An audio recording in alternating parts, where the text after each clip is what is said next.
1985. El máximo dirigente Mikhail Gorbachov anunció que la economía soviética estaba estancada y que una reorganización era necesaria. Así se inician las reformas económicas llamadas Uskoreneye, Glasnost y Perestroika, destinadas a desarrollar una nueva estructura interna de la Unión Soviética. El programa consistía en convertir a la Unión Soviética, en 500 días, en una economía de mercado, dando lugar a aperturas económicas y relaciones con Occidente. Fue un severo proceso de desindustrialización y privatización, a base de la venta de las propiedades estatales pasando a manos privadas. Este proceso fue llamado terapia de choque, pasando de un Estado socialista, basado en un sistema económico solidario, a un estilo capitalista de tipo occidental.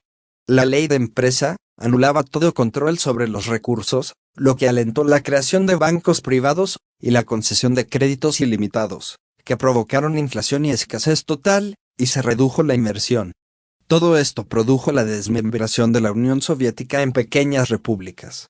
El 15 de marzo de 1990, Gorbachov fue elegido el primer presidente de la Unión Soviética.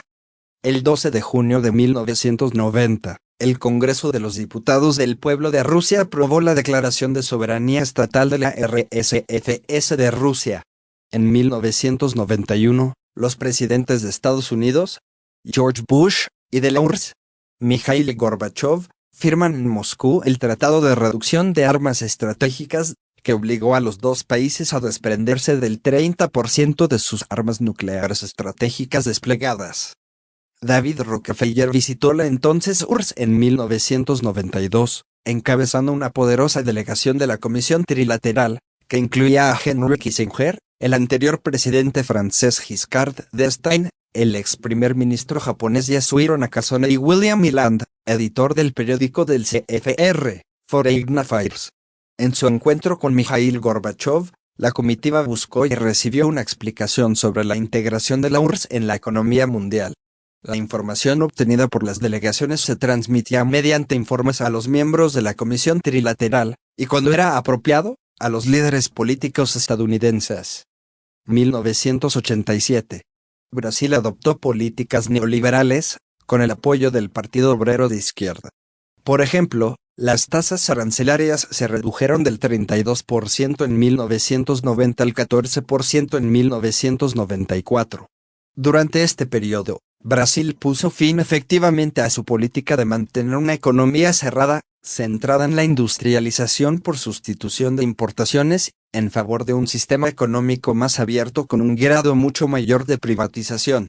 Las reformas del mercado y las reformas comerciales dieron como resultado la estabilidad de precios y una entrada más rápida de capital, pero tuvieron poco efecto sobre la desigualdad de ingresos y la pobreza. En consecuencia, las protestas masivas continuaron durante el periodo. Un economista brasileño miembro de una institución financiera internacional confesaba que el problema crítico del Brasil, en ese momento presidido por Sarney, no tenían una tasa de inflación muy elevada, como pregonaban los funcionarios del Banco Mundial. Él sostenía: esperamos que los diques se rompan. ¿Por qué? Su respuesta era simple: en Brasil necesitamos de una hiperinflación, para crear las condiciones que empujen a la población a aceptar el tratamiento deflacionario drástico que necesita el país. La hiperinflación brasileña comenzó. En Estados Unidos se produjo el lunes negro, el mayor derrumbe porcentual sucedido en un mismo día en la historia de los mercados de valores, lo que llevó a un pánico financiero que desató una corrida bancaria a nivel internacional y llevó al quiebre de decenas de firmas inversoras estadounidenses. La doctrina Reagan fue una doctrina estadounidense de política exterior para potenciar el establecimiento de sistemas políticos y económicos orientados al capitalismo, y para combatir la influencia mundial ejercida por la Unión Soviética durante los años finales de la Guerra Fría. Desde 1980 hasta 1991. Durante este periodo, Estados Unidos proveyó ayuda abierta como clandestina a guerrillas anticomunistas y grupos insurgentes en un esfuerzo para derrocar a gobiernos que apoyaban a la Unión Soviética en África, Asia y Latinoamérica, en especial en Centroamérica. Durante su presidencia, la Liga Anticomunista Mundial se convierte en herramienta para las operaciones secretas de la CIA. Paralelamente, Reagan crea en 1984 la National Endowment for Democracy para proseguir las actividades de injerencia política y sindical de la CIA. Esta reforma provoca una multiplicación de las operaciones secretas, sobre todo en América Latina. En los años 1980, la administración Reagan se traduce por una fuerte subida de los tipos de interés de los Estados Unidos y el dólar es revaluado por el 50%. Esta política genera una explosión de la deuda de los países de América Latina, estos que generalmente utilizan el dólar para reembolsar sus deudas. Ronald Reagan veía un déficit estructural con México y pidió que se desmantelaran todos los programas industriales mexicanos. Ese fue el principio de la apertura comercial. La crisis petrolera causó la subida del dólar, que detonó la crisis de pagos de México en agosto de 1982. México se quedó sin reservas y no podía pedir más préstamos, por lo que se vio forzado a declarar la moratoria de su deuda. En tan solo unas semanas toda la región cayó en lo que posteriormente se conoció como la crisis de la deuda. Entre 1990 y 1992, donó $250,000 a la Fundación Nacional Cubano-Americana, el grupo anti-Castro Miami. La CANF, a su vez, financió a Luis Posada Carriles, uno de los terroristas más prolíficos y despiadados de los tiempos modernos, que había estado involucrado en la explosión de un avión cubano en 1976, que mató a 73 personas. En 1997, participó en una serie de explosiones de bombas en hoteles de La Habana. Entre 1994 y 1996, NED otorgó 15 subvenciones, por un total de más de $2.500 millones a la IFLD, una organización utilizada por la CIA durante décadas para socavar los sindicatos progresistas. NED ha financiado organizaciones laborales centristas y de derecha. Esto ha tenido lugar en Francia, Portugal y España, entre muchos otros lugares. En Francia, durante el periodo 1983 a 1984, NED apoyó una organización sindical para profesores y estudiantes, para contrarrestar las organizaciones de izquierda. 1988. Carlos Salinas de Gortari fue elegido presidente de México, tras una polémica elección presidencial, imponiendo el modelo económico neoliberal en el país. En México, con los ingresos de las privatizaciones se obtuvieron $23,000 millones, los cuales fueron utilizados para amortizar la deuda pública interna, que en 1988 era del 19% y para 1994 fue del 6%. Después de negociaciones con el FMI, se logró una reducción de más de $7,000 millones. Así, la deuda total descendió de 63% del PIB en 1988 a 22% en 1994, y los pagos de intereses pasaron de 17% del PIB a 9.8% en 1994. Las negociaciones del Tratado de Libre Comercio de América del Norte continuaron durante los próximos 3 años. El TLCAN ha tenido efectos mixtos, buenos resultados en materia de comercio e inversión extranjera, pero no en empleo y salarios. Además ha fomentado una mayor concentración de la riqueza en pocas manos. En México, la privatización de la banca fue aprobada mediante una reforma constitucional el 12 de mayo. Guillermo Ortiz Martínez, subsecretario de Hacienda con Salinas, fue uno de los responsables. En 1990 se crea el FOBAPROA bajo la argumentación de la falta de liquidez del sistema bancario. Se crea este fondo de contingencia para enfrentar problemas financieros extraordinarios de posibles crisis económicas.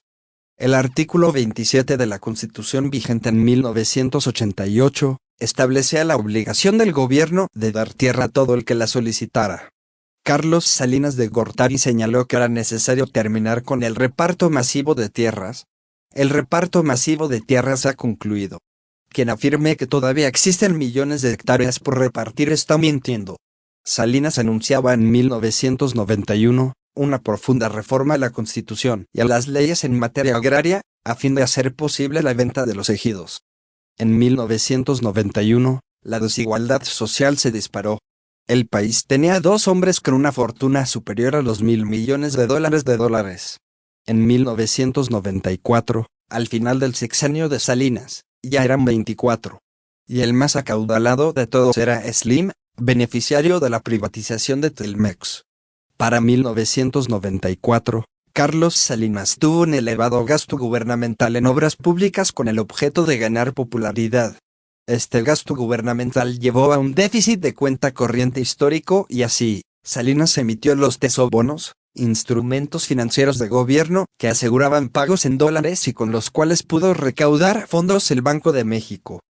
Con los sucesos políticos de 1994, muchos de los inversionistas se asustaron y fueron a canjear los tesobonos por efectivo, lo que causó una fuga masiva de divisas, que vaciaron las reservas monetarias del Banco de México. Su cuñado, el diputado José Francisco Ruiz Massieu, fue asesinado el 28 de septiembre de 1994. Su hermano Raúl Salinas de Gortari fue arrestado el 28 de febrero de 1995 por órdenes del entonces presidente Ernesto Zedillo. El 14 de junio de 2005 Raúl Salinas salió libre al ser absuelto del crimen de su excuñado, se le absolvió de los delitos de lavado de dinero y se le descongelaron sus cuentas bancarias. Su hermano Enrique Eduardo Guillermo Salinas de Gortari es asesinado el 6 de diciembre de 2004. La liberalización de la economía en México subió rápidamente el nivel de pobreza extrema de México, pasando de un 16% a un 28% solo en los primeros 5 años. 5 millones de campesinos tuvieron que abandonar sus tierras, elevando el desempleo urbano. Con el argumento de una mayor competencia, en 1994 se autorizó la entrada de bancos extranjeros.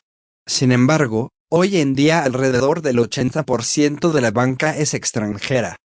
En 1991, México tenía 2 hombres con una fortuna superior a los $1,000 millones en la lista de Forbes. En 1994, al final del sexenio de Salinas, ya eran 24. Y el más acaudalado de todos era Carlos Slim, beneficiario de la privatización de la paraestatal telefónica Telmex. Durante los mandatos de los presidentes Ernesto Zedillo, Vicente Fox, Felipe Calderón y Enrique Peña Nieto, se continuó con la política de privatización, apuntando principalmente al sector energético y educativo, a pesar de las numerosas manifestaciones de inconformidad popular. Salinas trabajó con 2 de sus principales asesores y amigos de universidad, José María Córdoba Montoya, asesor presidencial de Carlos Salinas de Gortari. La prensa anglosajona lo apodaba como The Power 20 Trone, otros lo llamaban el vicepresidente de México. Fue el brazo fuerte de todo el proyecto salinista sedillista, fungiendo como jefe de la oficina de la presidencia de Carlos Salinas de Gortari. Córdoba Montoya estudió un doctorado en la Universidad de Stanford, siendo compañero de habitación de Guillermo Ortiz Martínez y Carlos Salinas de Gortari. Córdoba Montoya sirvió como asesor y consejero de Jacques Attali, quien fue coordinador de campaña de François Mitterrand, presidente de Francia de 1981 a 1995, y Nicolas Sarkozy. Guillermo Ortiz Martínez fue secretario de Hacienda y Crédito Público de gobierno de Ernesto Zedillo, además de secretario de Comunicaciones y Transportes, donde concesionó las carreteras. Clave para el manejo de la política monetaria del país, a través de la amortización de la deuda pública interna. Ha sido embajador de México en el Fondo Monetario Internacional, donde se desempeñó como director ejecutivo del Fondo Monetario Internacional de 1984 a 1988, donde representó a 7 países, entre ellos España.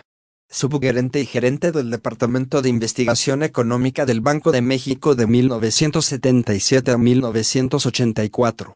Fue gobernador del Banco de México por 2 términos, de 1998 a 2003, y de 2004 a 2009. Desde 2006 hasta 2009 fue nombrado presidente del Banco de Pagos Internacionales con sede en Basilea, Suiza. Fue presidente del Consejo de Administración de Grupo Financiero Banorte. Es director de Mexichem y Azur.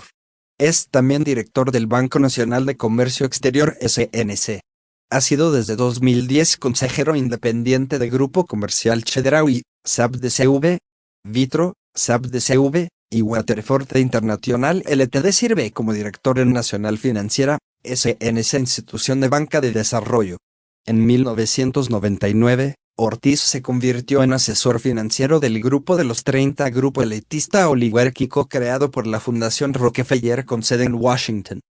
Su hermano Alejandro Ortiz Martínez es asesinado de forma sospechosa el 16 de agosto de 1997. 1989. Sucedió la 13ª invasión de Estados Unidos a Panamá con 26.000 soldados en la operación Causa Justa. Los militares emplearon sofisticadas armas, muchas de las cuales fueron utilizadas por primera vez en combate. Las autoridades norteamericanas dirigidas por George H.W. Bush justificaron la muerte estimada de más de 7.000 panameños con la intención de capturar al entonces hombre fuerte de Panamá, Manuel Antonio Noriega, por sus presuntos vínculos con el narcotráfico. A partir de la década de 1950, Noriega trabajó con la CIA. También sirvió como conducto para armas ilícitas, equipo militar y dinero en efectivo destinado a las fuerzas respaldadas por Estados Unidos en toda América Latina. Los bonos nacieron como parte del Plan Brady, propuesto por el secretario del Tesoro de Estados Unidos, Nicholas Brady. Su proyecto buscaba evitar un cese de pagos masivo a entidades financieras norteamericanas. Los esfuerzos de reprogramación de la deuda en América Latina crearon los bonos Brady, que trajeron a los bancos y fondos de cobertura. Los acreedores originales vendieron la deuda en el mercado secundario. El resultado es que las viejas estructuras se rompieron, y muchas deudas estaban disponibles para su compra, con descuentos que superan el 80% del valor de capital nominal. Un fondo buitre es un fondo de capital riesgo o fondo de inversión libre que invierte en una deuda pública de una entidad que se considera cercana a la quiebra. El modus operandi de los fondos buitre, mediante la especulación financiera, consiste simplemente en comprar en el mercado deuda de estados y empresas al borde de la quiebra, a un porcentaje muy inferior al de su valor nominal y luego litigar o presionar por el pago del 100% de este valor. Las acciones legales de cobro de la deuda soberana se iniciaron en la década de 1950. Un ejemplo fue la congelación de las reservas de oro de Brasil en poder de la Reserva Federal. En finanzas, a los fondos buitre se les llama holdouts, en referencia a la acción que realiza el tenedor de bonos de deuda pública que se mantiene por fuera de una negociación de amortización, en el marco de una reestructuración de dicha deuda provocada por una situación de cesación de pagos o default. En el caso de Argentina, los fondos buitre adquirieron una porción de la deuda pública externa a bajos precios, e intentaron que les pagaran cuando explotó la crisis económica argentina de 2001. Un solo fondo buitre administrado por Kenneth Bedard, heredero de la fortuna de la Dart Container, reclamó $700 millones en un juicio contra el gobierno argentino. La expresidenta argentina, Cristina Fernández de Kirchner, afirmó que los buitres son las aves que comienzan a volar sobre los muertos. Los fondos buitres sobrevuelan sobre países endeudados y en default. Son depredadores sociales globales. En 2016, tras la asunción de Mauricio Macri, el gobierno pagó 9.300 millones a los fondos buitre, con el pretexto de que permitiría salir al país del default. Entre el 31 de enero y el 1 de marzo de 1996, el fondo Elliott Associates adquirió alrededor de $20 millones en títulos de la deuda soberana de Perú, pagando más de $11 millones. Cuando el gobierno de Perú se aprestaba a girar los fondos para pagar a los acreedores, este fondo buitre obtuvo una orden judicial de embargo contra ese dinero. De este modo, Perú se vio obligado a pagarle a Elliott Associates para no volver a caer en default soberano. En 2015, Puerto Rico se declaró en default, al no pagar $58 millones de intereses, por lo que entró en cese de pagos. El grupo de fondos buitre de Davidson Kempner y Aurelius Capital rechazaron esa decisión. Este fondo tenía $4.500 millones de deuda, y contrataron un grupo de exdirectores del Fondo Monetario para negar la posibilidad de una quita y proceder a embargar activos puertorriqueños. El término consenso de Washington fue acuñado por el economista John Williamson. Se trata de un conjunto de 10 fórmulas relativamente específicas, las cuales consideró que constituían el paquete de reformas estándar para los países en desarrollo, azotados por la crisis, según el Fondo Monetario Internacional, el Banco Mundial y el Departamento del Tesoro de los Estados Unidos. Las fórmulas abarcaban políticas que propugnaban la estabilización macroeconómica, la liberalización económica con respecto al comercio, como la inversión, la reducción del Estado, y la expansión de las fuerzas del mercado dentro de la economía interna. El término de consenso de Washington ha sido usado para referirse al fundamentalismo de mercado o neoliberalismo. Se considera que el consenso de Washington comenzó alrededor de 1980, alcanzando su punto más alto en los años 90. Algunos argumentan que se volvió menos influyente a partir del año 2000. La prioridad más inmediata del neoliberalismo se dirigía a contener la inflación de los años 70. En el curso de los años 90, los programas de seguridad social han sido el blanco de las nuevas medidas neoliberales. Con la recesión de comienzos de los años 90, todos los índices económicos en los países de la OCDE se han mostrado más negativos. En estas condiciones de crisis aguda, era de esperar una fuerte reacción contra el neoliberalismo desde comienzos de los años 90. Pero, al contrario, el neoliberalismo resurgió en Europa. En Inglaterra, el thatcherismo sobrevivió con la victoria de John Major en las elecciones de 1992. En Suecia, la socialdemocracia, que resistió el asalto neoliberal de los años 80, fue abatida por un frente unido de la derecha en 1991. Los socialistas de Francia sufrieron una derrota humillante en 1993. En Italia, Silvio Berlusconi llegó en 1994 al poder, a la cabeza de una coalición que incluye una fuerza neofascista. En Alemania, el gobierno de Kohl fue despedido y en España José María Aznar, a la cabeza del Partido Popular, derrotó al PSOE. En México, con el arribo Carlos Salinas de Gortari, en 1988. En Argentina, con la elección de Carlos Menem en 1989. En Venezuela, con la segunda presidencia de Carlos Andrés Pérez. En Perú, con la elección de Alberto Fujimori en 1990. En Bolivia, donde todos los gobiernos elegidos después de 1985, el de Paz Zamora o el de Sánchez de Lozada. En América Latina, ninguno de estos gobiernos hizo conocer a la población, antes de su elección, el contenido de las políticas que iban a aplicar. Por el contrario, Menem, Pérez y Fujimori prometieron exactamente lo opuesto a las medidas antipopulares que aplicaron en el curso de los años 90, instaurando legislaciones de urgencia, reformas constitucionales u organizando el autogolpe de Estado. Este tipo de autoritarismo político no ha podido aplicarse en Venezuela. Salinas de Gortari llegó al poder por un fraude electoral masivo. De los 4 gobiernos, 3 tuvieron éxito sobre la hiperinflación: México, Argentina, Perú, y una fracasó, Venezuela.